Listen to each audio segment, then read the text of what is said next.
प्रिया ने कभी सोचा नहीं था कि अपने स्कूल और कॉलेज में जितनी तारीफ वो बटोरती है वो आज तारीफ के आगे फीकी पड़ जाएगी।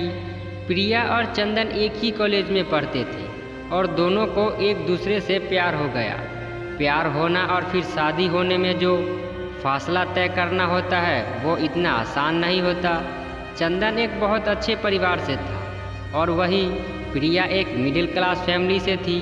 प्रिया की माँ को सब पता था उन दोनों के बारे में, लेकिन प्रिया का भाई शादी के लिए बिल्कुल तैयार नहीं था। चंदन के अमीर होने वाली बात सोचते ही प्रिया का भाई डर जाता था, क्योंकि उसने आसपास गरीब लड़की के घर उजड़ते हुए देखे थे।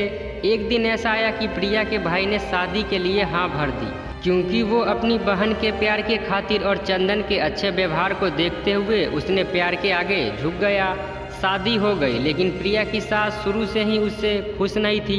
प्रिया सिर्फ चंदन की पसंद बनकर रह गई। घर के काम बहुत अच्छे से करने के बावजूद प्रिया कभी भी अपनी सास को संतुष्ट नहीं कर पाई।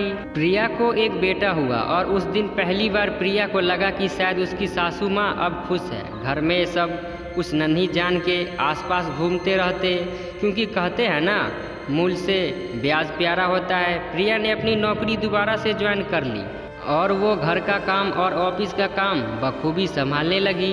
वक्त बीतता गया और उसके देवर की शादी का वक्त आ गया।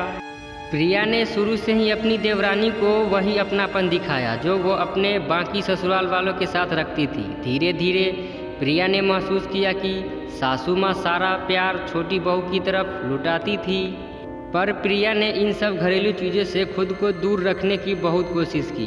प्रिया जानती थी कि इसके पीछे की वजह देवरानी का बड़े घराने से होना था, लेकिन उसने कभी भी अपने व्यवहार में अपनी पीड़ा झलकने नहीं दी।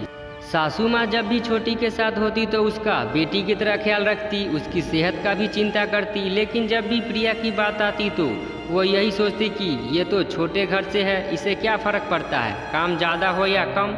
चंदन सब कुछ चुपचाप देखता और समझता था, लेकिन कुछ बोलता नहीं था। प्रिया के देवर ने हमेशा उसे सम्मान दिया, जिसकी वजह से वो छोटी के स्वभाव को भी नज़रअंदाज करती रही। एक दिन चंदन ने उसे समझाया कि तुम अब पहले जैसी नहीं रही, हर वक्त चिंता में रहती हो। अगर तुम्हें कोई बात बुरी लगती है तो उसे बोल दो, जिससे सामने वाले की दोबारा कुछ करने की हिम्मत ना हो, या फिर जैसा चल रहा है उसे स्वीकार कर लो और अपनी ज़िंदगी पर ध्यान दो। प्रिया ने उस रात बहुत सोचा और फैसला किया कि जबान चलाने का कोई फ़ायदा नहीं, पांचों उंगलियां एक समान नहीं हो सकती। उसने फैसला किया कि ज़्यादा इमोशनल होने से कोई फ़ायदा नहीं है। प्रिया ने अगले दिन से ही अपना रवैया बदल दिया। उसने उन लोगों की परवाह करनी छोड़ दी जिन्हें उसके होने या न होने से कोई फ़र्क नहीं पड़ता था। प्रिया की एक ननद थी रिंकी, और बच्चों की छुट्टी की वजह से वो वहाँ रहने आई।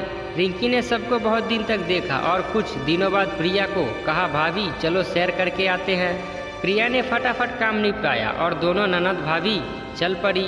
रास्ते में रिंकी ने कहा, भाभी मैं सब जानती हूँ कि क्या हो रहा है, लेकिन आपको एक बात बोलना चाहती हूँ कि आप शिमला मिर्च हो। जिस तरह शिमला मिर्च किसी भी चीज़ में पड़े तो उसका स्वाद बढ़ा देती है, उसी तरह आप भी इस फैमिली का स्वाद बढ़ा रहे हो। आपकी कदर चाहे किसी को हो या ना हो, पर मेरे दिल में आपके लिए हमेशा के लिए सम्मान और बढ़ गया है। तो दोस्तों, कैसा लगा आप सबको ये कहानी? अगर ये कहानी अच्छा लगा हो तो प्लीज़ इस वीडियो को लाइक करें और कमेंट करें और शेयर करें, और कमेंट करके बताएं कि आप सबको ये वीडियो कैसा लगा।